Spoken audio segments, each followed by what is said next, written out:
María de los Ángeles Moreno Uriegas nació en la Ciudad de México. Es licenciada en Economía por la UNAM.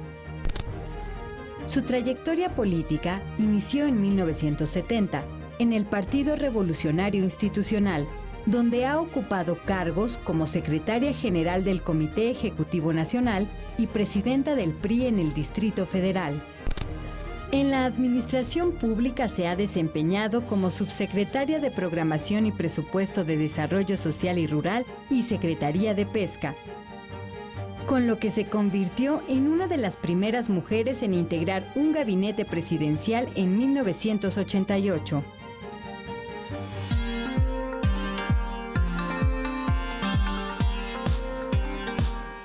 ¿Qué tal? ¿Cómo están ustedes? Hoy estamos con María de los Ángeles Moreno, a quien vamos a entrevistar, una mujer dedicada a la política. Sin embargo, hoy no charlaremos de política. Vamos a conocer al ser humano detrás de esta mujer que lleva toda su vida en la vida pública, en la política. María de los Ángeles, qué gusto tenerte. Fernando, gusto verte. Me da mucho gusto. Encantada. Bueno, pues este programa, como te comentaba yo, se trata de desacralizar a los políticos para acercar a la política a la gente. Muy buena idea, Fernando. Los políticos son seres humanos. Así es. Y los hemos convertido o en dioses o en diablos. Exacto. ¿No? Muchos medios lo han hecho. Entonces aquí se trata de conocer que detrás de cada político hay un ser humano. Y además, en la gran parte de las veces, con la mejor de las intenciones, con un amor profundo a México.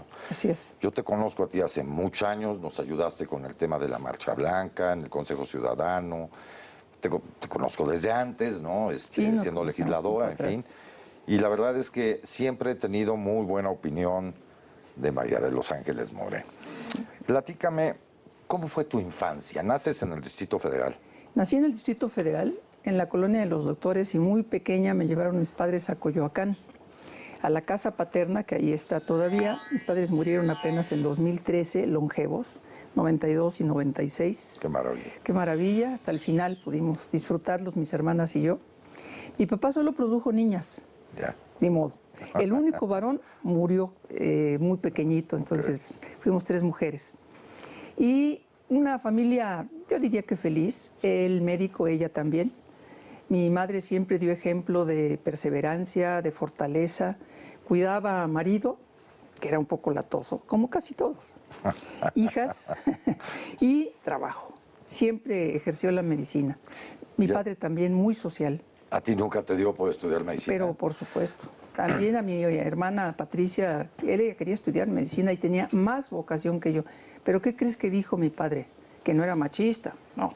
Digo, son mujeres, es muy matado, las van a levantar en la madrugada, no, váyanse a ciencias sociales.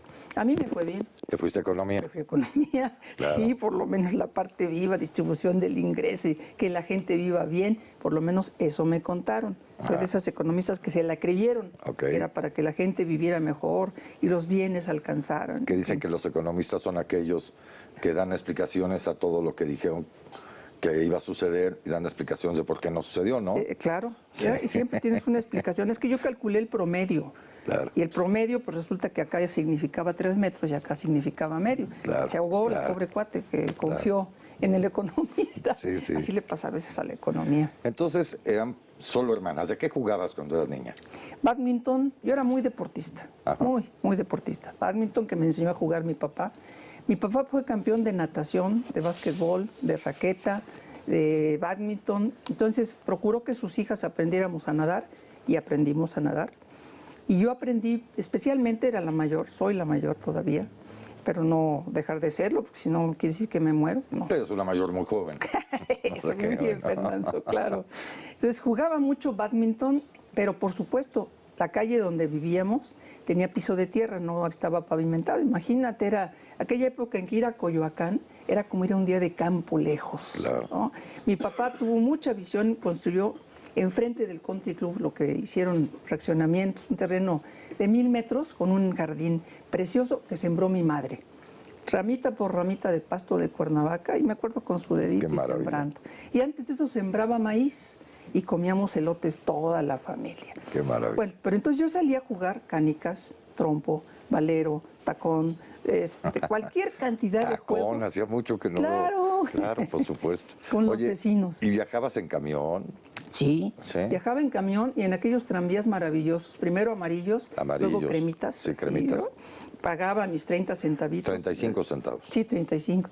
Originalmente 10, luego 35. bueno, a mí me tocó. Ya estamos delatando la edad, ¿eh? No, la gente no se acuerda. Y no se Usaba- acuerda de los boletos de papel de China tampoco. Pero ¿Te acuer- no, ¿Tú pues sí te así, acuerdas? Yo claro, claro. Yo sí. Sí, y pagaba uno y le daban su boletito. Usaba ya después autobús para ir a la universidad o a la Nunca te preparatoria. fuiste primero. de mosca. Yo sí.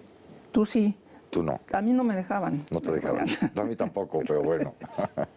Oye, Era muy divertido, ¿no? ¿y en dónde estudiaste?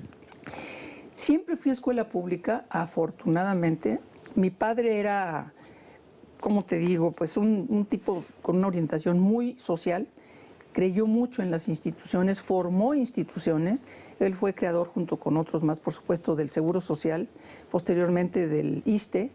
Él fue uno de los creadores de esas instituciones y siempre nos troqueló en las instituciones. Por lo tanto, la educación pública era pública. Había que ir a la escuela pública. Nunca pisé una escuela privada para estudiar, para visitar, sí, pero Claro, para estudiar ¿y nunca. en qué escuela estuviste? Estuve en la primaria, era una primaria nueva, muy bonita, con maestras jovencitas. Y mi tía, que era maestra, la hermana de mi padre, sugirió esa escuela que estaba pues, en Ciudad Jardín, a unas 10 cuadras de donde claro. nosotros estábamos viviendo.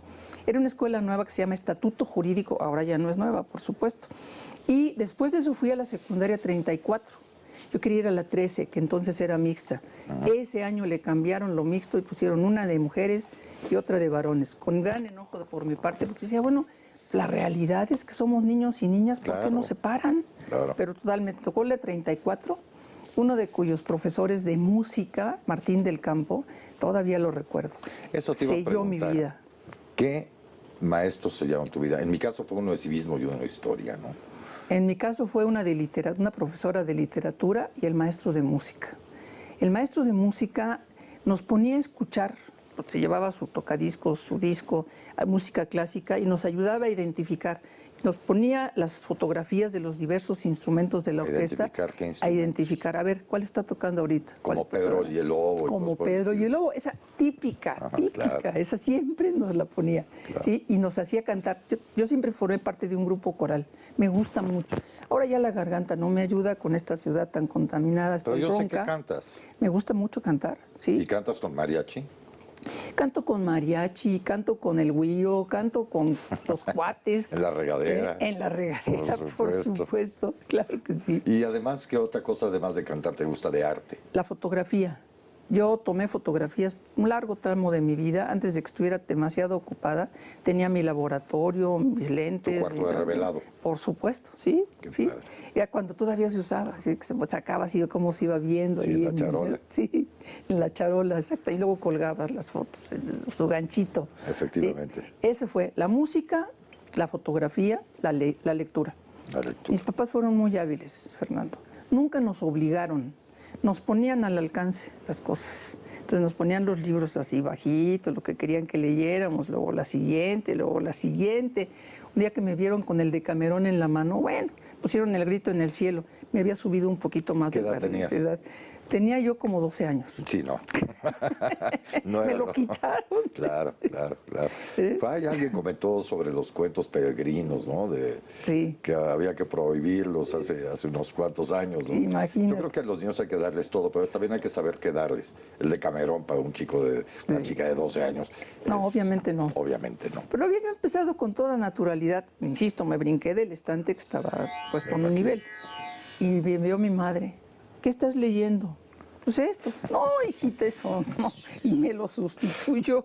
Ese y La Tournée de Dios fueron claro. dos libros que leí mucho más adelante porque en ese momento dije, no, ahí no. Nos vamos a ir a un corte y vamos a platicar de tu adolescencia. Muy bien. No se vaya, regresamos en un momento más aquí en Sin Etiquetas con María de Los Ángeles Moreno.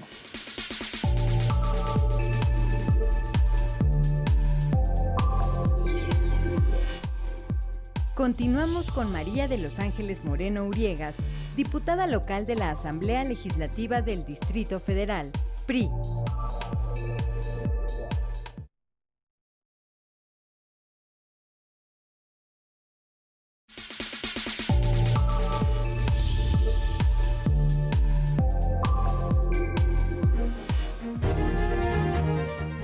María de los Ángeles Moreno Uriegas, en 1991, incursionó en el ámbito legislativo como diputada federal.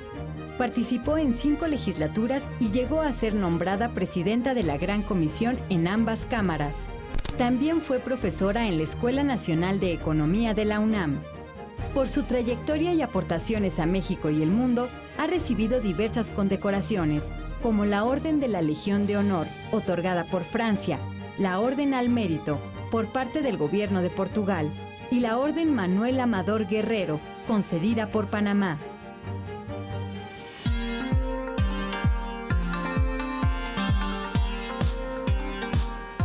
Estamos de regreso en Sin Etiquetas charlando con María de los Ángeles Moreno. Una charla, además, bueno, muy divertida, muy sencilla, con una mujer, a mi juicio, brillante. Ustedes juzgarán. Gracias, Fernando. Platícame de tu adolescencia. Fui una adolescente tímida. No lo vas a creer, ya sabía qué cara me ibas a poner. Era muy tímida, era introvertida. Y en la secundaria como que se me abrió un panorama en el segundo año. En el primer año casi me hacía entrar mi mamá a fuerza, ¿por qué no? Porque me daba miedo, porque ¿verdad? Y si llegaba un poquitito tarde, decía, no, yo ya no entro, yo ya me voy. Tímida, muy tímida. Y en el segundo año, insisto, me destapé, empecé a jugar voleibol, entonces yo dirigía el voleibol y me buscaban las demás jóvenes, ya te dije que solo mujeres, sí, lamentablemente, sí, para diferentes juegos o organizar cosas.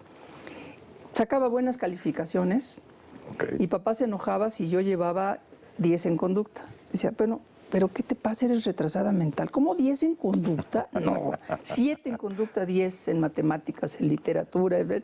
Bueno, yo sacaba 10 y antes de eso también en conducta. Qué después maravilla. Cambió. En mi caso fue al revés. Yo era CEO en conducta, 10 en matemáticas, bueno, promedio 5 reprobado. Bueno, no, tampoco hay que exagerar. El promedio, acuérdate lo que te dije de los economistas. Claro, depende. Peligroso. Hubiera yo necesitado tu asesoría en esa época, sin duda.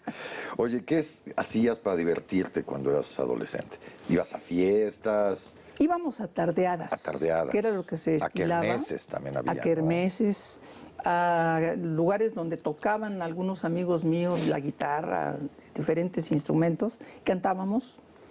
Me entretenía muchísimo con todo lo que fuera música, aunque la primera vez que invité a mis cuates a la casa, resulta que teníamos solo música clásica. Y me dijeron, oye, ¿no tienes otro tipo de música? ¿Cómo? Y yo dije, ¿qué hay otra? O sea, nos habían criado, a mis hermanas y a mí, con música clásica, mis papás. Claro. Y no teníamos música. De inmediato dije, voy a comprar un disco de, ¿cómo se llamaba aquel hombre? Carlos Lico. Bueno, Carlos Lico era uno, pero el otro era uno así guapachoso, Carlos también, pero no me acuerdo cómo se apellidaba, que con gran escándalo de mi familia, ¿eh? Pero me fui a comprar discos para que mis cuates estuvieran. Los discos eran de 45 y de 33 revoluciones. Eran de los de plástico, sí, bueno, acetato, ¿no? Acetato, exactamente. De 33 y medio y de 45. 45, sí, efectivamente. Sí. Y había hasta, con las tornamesas. Exacto, tornamesas y algunos portátiles, ¿no? Que llevaba uno sí, claro, con los discos chiquitos. ¿Y bailas? Dice una amiga mía que tengo 2 pies izquierdos. Como yo soy ambidiestros, ¿no? Sí, pero me gusta mucho. O sea, yo oigo música y me empiezo a mover. Entonces bailo como Dios me da a entender. Pero baila. Y si tengo pareja buena, me conduce sensacional, ¿eh? Una vez gané un concurso de rock en una boda, ¿vas a creer? Ándale. Imagínate, ¿eh? Pero solo si tengo una pareja que sepa cómo. Sí. Que te ayude un poquito. Exactamente. Oye, después te metiste a la UNAM. Fui a la preparatoria 5. Ajá. Todo el mundo decía que la 1. Yo dije, no, la nueva, la 5. Claro. Ahí voy a la 5. Tú sabes, no va a ser muy feo que diga la porra de la preparatoria 5 aquí, ¿verdad? ¿Por qué no? Pues es que es alfalfa, vacas y caca. La fiesta del progreso de Cuapa. Bueno, pues es que eran campos. Era campo, Claro. todo eran sembradíos, íbamos al laguito, que era ahí, Cuemanco, que estaba muy cerca, nos robábamos los elotes, era un decir, nos dejaban llevarnos los elotes, la fruta, y caminábamos 750 metros de la calzada de Tlalpan hasta la prepa. Nos dejaba allí el autobús y caminábamos. Había una báscula donde pesaban animales o pesaban vacas. Sí. Y entonces era un ambiente muy sano, muy campirano, con una preparatoria nueva, con un espacio inmenso. Yo me divertí muchísimo en la prepa. Llegué y me hicieron jefe de grupo en el primer año. Y O bueno, sea, pues hice líder las desde mías. chiquita. Sí, yo empecé en las líderes estudiantiles, efectivamente. Sí, así fue, Fernando, efectivamente. Y luego entras a la UNAM. Entré a la UNAM y estaba queriendo estudiar medicina, como ya te platiqué. Mi papá dijo, no, hijita, mira, eso es muy matado, ya los médicos, no, hombre, no, ciencias sociales. Y me llevó un periódico Excelsior, no es propaganda, era un Excelsior, que decía, Antonio Ortiz Mena, secretario de Hacienda, dice, el futuro de México depende de los economistas. Mira, hijita, mira lo que dice el licenciado Ortiz Mena. Dije, y me puse a investigar qué era eso. No sabía qué es la economía. Hay una carrera de economía. Y empecé a buscar a mis amigos más grandes, que ya estaban en la profesional, para que me platicaran qué era la economía. Y entonces me engañaron, me dijeron, es la ciencia que trata de distribuir los bienes siempre escasos para que toda la gente viva bien. Yo dije, eso me gusta. Porque mi vocación era siempre humana. Claro. Yo quería tener que ver con la gente y ayudar a la gente y que la cuestión prosperara en el país. Esa era mi vocación desde siempre. Entonces dije, bueno, no suena mal. Sufrí los 2 primeros años, Me cruzaba, mi consuelo era cruzarme de economía a medicina en el campus para ir por lo menos a desayunar al restaurante de medicina. Al tercer año, ya, empezaron las materias que tenían más que ver con lo social, me tranquilicé. Dije, bueno, esto no está tan mal. ¿Y te tocó el movimiento de 68? Sí, me tocó. Y andaba ahí en el activismo total. Sí, ¿Qué hacías de efectivamente. activista? Pues iba a todas las marchas, a todas las las reuniones, asambleas. a las asambleas, gritaba todo lo necesario. Volanteabas, Sí, claro. Hasta que en el Zócalo, una vez sentaditos allí, llegaron los tanques. Y es para cuando os quiero, a correr. A correr. Y ya a la de Tlatelolco, mis papás que eran así como que muy fomentadores, de sí, hijitas, y muy bien, y ya, hermana en la prepa, yo en la profesional, hasta que ya se empezaron a poner las cosas medio calientitas, ya no fui a Tlatelolco. Unos primos míos que sí fueron, salieron sin zapatos, sin pantalón, sin fin, pero salieron. Pero sí, fue muy instructivo para el futuro. Todavía hoy no me explico cómo el movimiento del 68, donde estábamos tan activistas, 15 días después de que se terminó, se inauguraba la Olimpiada y estábamos echando porras en la Olimpiada. Sí. Qué barbaridad, ¿no? Sí, se acabó el movimiento, que bueno, evidentemente hay secuelas positivas del movimiento del 68. Sí, la apertura, claro. Por supuesto. Hay un punto de inflexión para la política. Sí, sin duda. Porque Díaz Ordaz era... Acuérdate que aquí no platicamos de política. Ah, sí, es cierto. ¿Qué trabajo, Qué bueno. ¿Qué trabajo me cuesta a mí? Y también, no creas, no solo a ti, a mí también. Pero bueno, lo que vamos a hacer es ir a un corte. Si quieres, en el corte podemos charlar de política. Vamos a un corte y regresamos. No se vayan, estamos con María de Los Ángeles Moreno, aquí en Sin Etiquetas.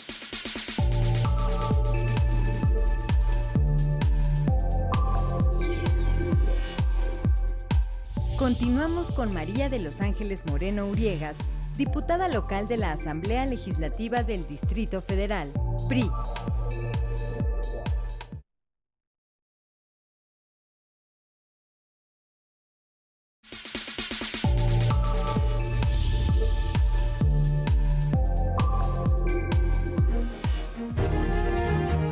María de Los Ángeles Moreno Uriegas ha recibido diversos reconocimientos como el Premio Dama del Año, otorgado por la Fundación Mexicana del Centro Cívico en San Diego, y el nombramiento de Mujer del Año en 1994.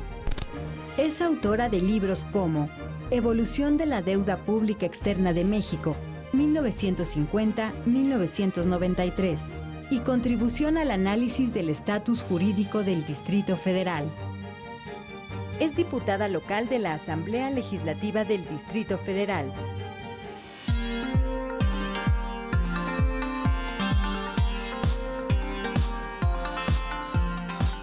Estamos de regreso en Sin Etiquetas con María de Los Ángeles Moreno. Bueno, 68 fue un parteaguas, muchos jóvenes se hicieron adultos con este movimiento, ¿no? Fue bellísimo. Pero además, bueno, muchos jóvenes tomaron conciencia de muchas cosas, ¿no? Efectivamente. No solamente de su país, sino de sí mismos. Y hay una época pues, muy interesante donde hasta las lecturas empezaron a ser diferentes. Cambió la época, como platicar de los 40 a lo mejor, de los 50, pero del 68, los 68, ¿no? Además fue un movimiento mundial. Mundial, sí. ¿Corriste alguna vez algún riesgo en todo esto, más allá de salir corriendo? Yo creo que en realidad no. Cada vez que había vigilancia o guardias, pues íbamos en columna o íbamos todos juntos. Yo creo que el clímax fue Tlatelolco. Una cuestión muy poco explicada a pesar de todo lo que se ha escrito al respecto. Hay muchas cosas que aún no se comprenden. Lo que es un hecho es que al movimiento estudiantil, que quizá en su origen fue con bases pues muy cortas. Sí, muy inocentes, ¿no? un Muy poco inocentes, así es. Sí, que quites la vigilancia allí en la universidad, que quites a Cueto porque es un malvado, que... Sí, que era el jefe de la policía. El jefe de la policía, sí, claro. Los camiones decían muera Cueto. Sí. Oye, María de Los Ángeles, ¿cuántos idiomas hablas? Yo, con trabajos, 2. Español e inglés. ¿Y sin trabajos? Sin trabajos, 3. Un poco de francés. Entiendo francés. Lo sabía yo. Por eso te lo quise preguntar. Oye, ¿y de tu música favorita cuál es? Mozart. Mozart. Creo que es un genio y incomparable. Un hombre dotado, murió muy joven, a los 36 años, o con un problema renal, pero fue un genio. ¿Y qué te gusta de Mozart? Prácticamente todo. Sus conciertos, sus requiem, sus misas, me gusta. Los requiem de Mozart es una maravilla. Son una maravilla. Sí, y toco un poquito, a veces, bueno, ese es mi otro pasatiempo. Qué bonito. Toco un poquito y toco algo de Mozart, aquella famosa piececita que... Toco un poquito, así, que sí que toca el piano. El piano, sí, claro. No dije, ¿verdad? No el saxofón sería acá, exactamente. Así. No, el piano. Muy bien. Sí, tengo un maestro sensacional que es economista igual que yo, pero hizo un doctorado y simultáneamente una maestría, un doctorado en economía y una maestría en piano. Y entonces somos muy amigos y él es el que me da clases de piano. Después lo entrevistamos, hoy es contigo. Sí. Oye, has dicho que uno de tus libros favoritos es Don Quijote. Sí, Sí. Sin duda. ¿Es el más? ¿Es el que prefieres por sobre todos los demás? Sí, como clásico me parece incomparable. ¿Y qué te gusta leer? ¿Novela latinoamericana? Me gusta mucho la novela latinoamericana, me gusta mucho Fuentes, me gusta, por supuesto, Octavio Paz, que además como poeta también es sensacional. Maravilla. Y su análisis del mexicano me parece que sigue siendo portentoso. Sí. Es un análisis crítico, muy de fondo y muy bien estructurado. Leer, releer, porque ahora estoy releyendo cosas que leí cuando estaba... Qué importante, ¿verdad? La relectura. Muy importante. Luego El Gabo, por supuesto, García Márquez. Claro. Toda la novela mágica, ¿no? Esa literatura que tiene. Isabel Allende, inclusive. Sí, por supuesto. Su trilogía, cuando está Eva Luna y La Casa de los Espíritus. Es realmente muy atractivo. Todo lo que tiene que ver. Bueno, hay un novelista brasileño, se me está yendo ahorita el nombre, que escribió Rayuela.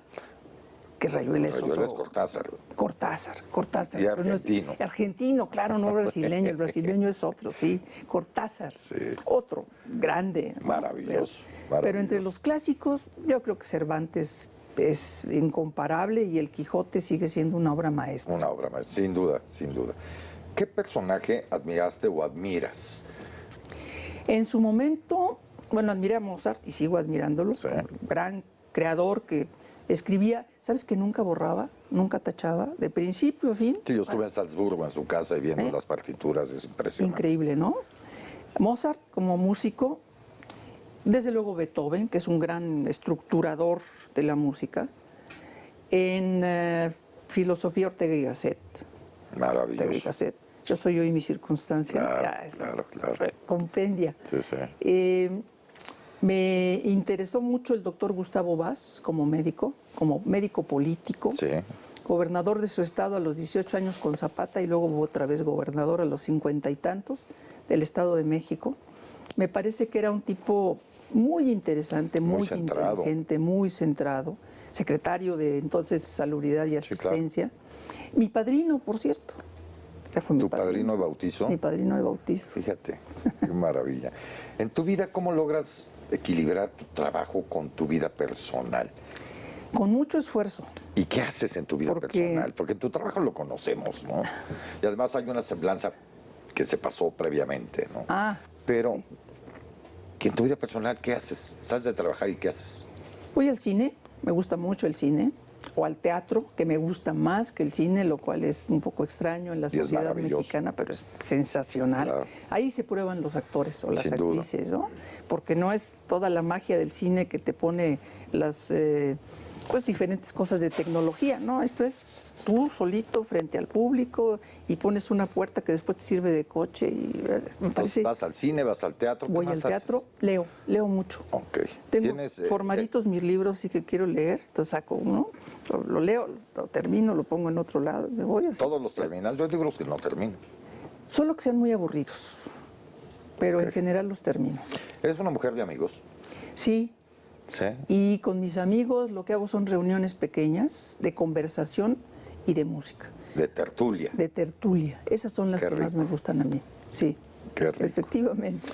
Oye, fíjate que antes, aunque aquí no hablamos de política, yo creo que hay una parte que es fundamental y que les pedimos a todos nuestros invitados. México está atravesando desde hace mucho tiempo por crisis. Los culpables de todo son ustedes, los políticos. Bueno, yo también, ¿no? Los funcionarios. Pero me parece importante que algo que tenemos todos que entender, la educación empieza en casa y el cambio es personal. Y si los ciudadanos cambiamos, eso tú lo tienes muy claro, cambia este país. ¿Qué mensaje le darías a los mexicanos, ¿no? Que a nosotros los ciudadanos, ¿qué hacer para cambiar este país? Interesarse en lo que está ocurriendo, informarse más allá de los medios tradicionales de comunicación, buscar, indagar sobre los temas más relevantes, la distribución del ingreso, por ejemplo, el empleo o el no empleo, la educación de los jóvenes y los niños, meterse a fondo. Pero no meterse por los medios, porque los medios, a final de cuentas, o hacen héroes o villanos a su gusto. Por eso dije, más allá de los medios tradicionales. Coincido. O sea, no es solo la televisión, el programa que sea, o la radio, no. Ir a otros enfoques, preguntarle a personas que conocen el tema, que conocen la materia, dialogar con la gente, incluidos los diputados o los senadores, y saber qué estás haciendo y cuál es tu enfoque, ¿por qué no? Y yo creo que esa es una vertiente de la política ciudadanizada. No sé si se valga el término, claro, pero por supuesto. Me parece que sin ciudadanía no hay democracia. Y no hay política. Y no hay política, así es. Si la ciudadanía no se interesa, no entra, reclama, protesta, tú lo hiciste y yo lo celebré muchísimo junto con muchas otras personas. Y creo que eso también ha significado cambios paulatinos en la sociedad mexicana. Necesitamos ciudadanos informados, interesados, objetivos y que no piensen que es perder el tiempo o que es meterse en la política, que es algo sucio. Yo no creo que sea algo sucio. Fíjate que hay una frase que a mí me molesta mucho. El que no tranza no avanza. Ah, sí, es una cosa terrible. Porque es como emblemática de una época que a mí me parece como de involución, de retroceso. Es denigrante. Denigrante, que significa corrupción. Que todos estuviéramos, y dije estuviéramos intencionalmente, yo no le entro, a la corrupción de cualquier manera. El cohecho, el cochupo tradicional, la mordida, dar un contrato porque me dieron una mochada, el moche famoso, sí, claro. Me parece abominable. Creo que siempre ha existido, no coincido en que sea cultural de los mexicanos, me parece que es más una situación de facto, de hecho, en el que los jóvenes, por ejemplo, que dicen el que no tranza no avanza, lo que están diciendo, mira, ese que está ahí es muy rico, tiene unos coches formidables, tiene elementos para su gusto personal envidiables, pero ¿qué hizo? Pues se llevó, transó, entonces, negoció. El no transar, los mexicanos somos honestos. Yo creo por que naturaleza sí. y creativos. Y ahí justos, viene la ¿no? educación que tú mencionabas. La educación desde la casa, a mí que capaz me troquelaron para que no me apartara. Y eso te lo enseñan en casa y te lo refuerzan o te lo reforzaban en la escuela. Lo que hay que hacer es seguirlo haciendo. Yo creo que sí. Y regresar al civismo es una parte importante. Se nos fue muy rápido el tiempo. Charlando contigo, María de Los Ángeles, te agradezco muchísimo esta entrevista, esta charla. Les agradezco a ustedes el que nos estén viendo y escuchando. Y bueno, a construir todos un México nuevo con los políticos, pero sobre todo los ciudadanos. Los ciudadanos. María de Los Ángeles, muy gracias. Qué gusto, Fernando. Gracias a ti. Gracias por todo. Mucho gusto. Nos vemos la siguiente vez en Sin Etiquetas. Muchas gracias.